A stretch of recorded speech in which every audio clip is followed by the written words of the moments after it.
तो आगे जाने से पहले एक बार जावास्क्रिप्ट की हिस्ट्री को डिटेल में देख लेते हैं और ये भी देख लेते हैं कि जावा और जावास्क्रिप्ट में मेनली क्या डिफरेंसेस है। जावास्क्रिप्ट और जावा दो टोटली डिफरेंट प्रोग्रामिंग लैंग्वेजेस है। ये बहुत ही इंपॉर्टेंट है कि दोनों के सिंटैक्स और प्रिंसिपल्स बिल्कुल डिफरेंट है। इन दोनों में नाम के अलावा कुछ भी कॉमन नहीं है। जावास्क्रिप्ट ब्राउजर और अदर एनवायरनमेंट्स पर रन करती है, जैसा कि तुमने पिछले वीडियो से सीखा है, लेकिन जावा ब्राउजर पर रन नहीं करती है। तुम इसे सर्वर साइड पर यूज कर सकते हो HTML डेटा को डायनेमिकली रेंडर करके एंड यूजर को वापस सेंड करने के लिए, और तुम इसे नॉन वेब डेवलपमेंट कॉन्टेक्स्ट में भी यूज करते हो, लेकिन ये डायरेक्टली ब्राउजर में सपोर्ट नहीं करती है। तुम इसे जावास्क्रिप्ट की तरह यूज नहीं कर सकते। जैसा कि मैंने कहा था कि इनके प्रिंसिपल्स बिल्कुल डिफरेंट है। For example, Java strictly object oriented और स्ट्रांगली टाइप है। यहाँ पर तुम्हें एडवांस पे डिफाइन करना पड़ता है कि डेटा कंटेनर में किस टाइप का डेटा स्टोर होगा, जबकि जावास्क्रिप्ट बिल्कुल फ्लेक्सिबल है। इसमें तुम ओनली ऑब्जेक्ट बेस्ड कोड तक रेस्ट्रिक्टेड नहीं हो। नो वरीज, इस कोर्स में हम ऑब्जेक्ट ओरिएंटेशन के बारे में भी सीखेंगे। जैसे कि तुमने सीखा है कि जावास्क्रिप्ट वीकली टाइप है। इसका नाम कूल दिखने के लिए लाइव स्क्रिप्ट से बदल के जावास्क्रिप्ट कर दिया था, और ये जावा से टोटली डिफरेंट है। जैसा कि मैंने कहा,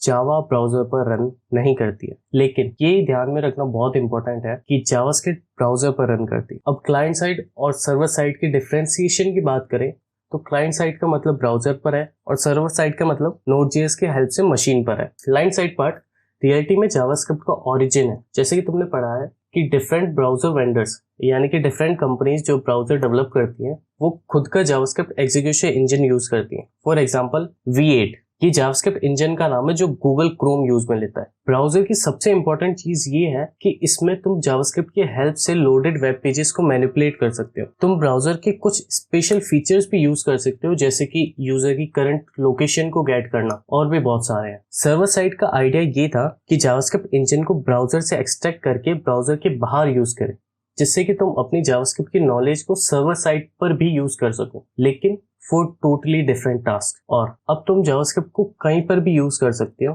for example on the server side, और वहां पर भी तुम्हें कुछ स्पेशल फीचर्स मिलते हैं, जैसे कि कंप्यूटर के फाइल सिस्टम को एक्सेस करना या HTTP रिक्वेस्ट को इफेक्टिवली हैंडल करना, और भी कई सारे। नाउ सिंटैक्स, कॉन्सेप्ट और कोर फीचर्स दोनों साइड्स में सेम है, इसलिए तुम इस कोर्स में सबसे ज्यादा इसलिए सीखोगे क्योंकि हम ब्राउजर साइड पर फोकस कर रहे हैं, क्योंकि ब्राउजर पर विजुअल्स की हेल्प से समझना और भी ज्यादा इजी होता है। ब्राउजर साइड जावास्क्रिप्ट का कोई भी ऑल्टरनेटिव नहीं है, इसलिए हो सकता है कि तुम सर्वर साइड सीखने में इंटरेस्टेड ना हो, लेकिन अगर तुम फ्रंट एंड में इंटरेस्टेड हो तो तुम्हें जावास्क्रिप्ट सीखनी पड़ेगी, क्योंकि यही एक ऑप्शन है जो तुम ब्राउजर साइड यूज कर सकते हो। तुम अपनी जावास्क्रिप्ट की नॉलेज को ट्रांसफर कर सकते हो, क्योंकि Node.js सेम सिंटैक्स यूज करती है, इसलिए तुम आसानी से Node.js लर्न कर सकते हो। तो चलिए जावास्क्रिप्ट की हिस्ट्री को ब्रीफ में देखते हैं नेक्स्ट वीडियो में।